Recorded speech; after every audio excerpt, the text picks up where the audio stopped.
northeast Syria's oil and gas resources have long been a financial lifeline for whoever controls them. For years, these energy fields have shaped the political and military balance of power in the region and providing revenue, influence, and leverage in one of the most complex conflicts in the Middle East. Kurdish-led forces previously benefited from these resources by locally refining crude oil in makeshift facilities and supplying diesel, petrol, and electricity to surrounding areas. This economic control became central to the Kurdish administration's de facto autonomy in northeast Syria. But now the balance is shifting. Many of these key energy facilities have fallen back under the control of the Syrian government, marking a major turning point in the struggle for economic and political dominance. Narrator voiceover. Among the most important assets is Al-Omar oil field, Syria's largest oil field and one of its most valuable sources of revenue. Before the war, Al-Omar was producing up to 80,000 barrels of oil per day, making it the backbone of Syria's energy sector. Control of Al-Omar means control of fuel, money, and strategic power. Another major site is the Konico gas field, once a central energy hub with a production capacity of 13 million cubic meters of natural gas per day. Konico played a critical role in supplying gas for electricity generation across Syria. However, today the Konico facility is largely non-operational. Years of conflict have damaged the infrastructure, and reports suggest that parts of the equipment were dismantled by the SDF and transferred to Hasaka province. This has left Syria's gas production severely weakened.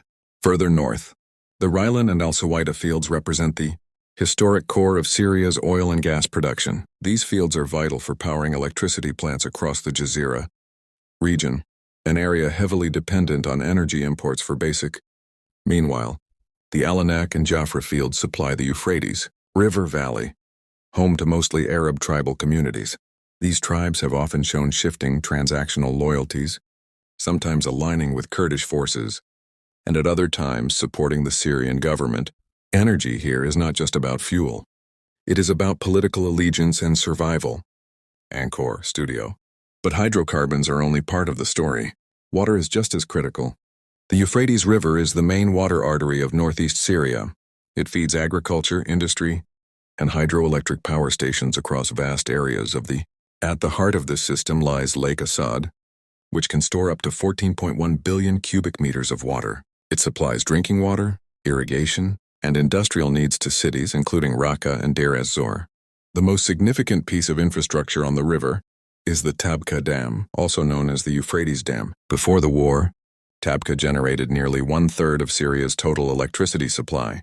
Whoever controls this dam controls large parts of Syria's power grid. Narrator.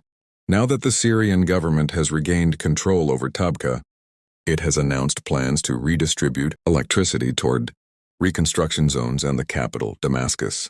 Another key facility is the Tishrin Dam, also now under government control.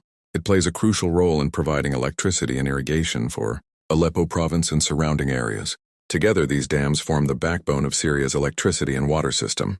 Without them, daily life in much of the country would simply collapse. Correspondent, voiceover.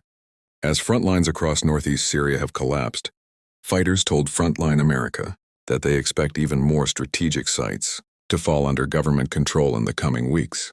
With Syrian government forces and allied Arab tribal fighters now controlling Al-Omar, Konico, and several other major facilities, Kurdish forces have lost much of their independent revenue. This loss has serious consequences. It threatens the Kurdish administration's ability to pay civil servants, provide subsidized fuel, and maintain security operations across the region. Narrator. The rapid decline of Kurdish control came after two major setbacks: the loss of U.S. military protection and the withdrawal of support from key Arab tribal groups. Without external backing and without control of energy resources, Kurdish forces have seen their economic and political power dramatically reduced. This marks a fundamental shift in the balance of power in northeast Syria. Encore, closing. But regardless of who controls them today, Syria's oil fields, gas plants, and power stations remain in critical condition.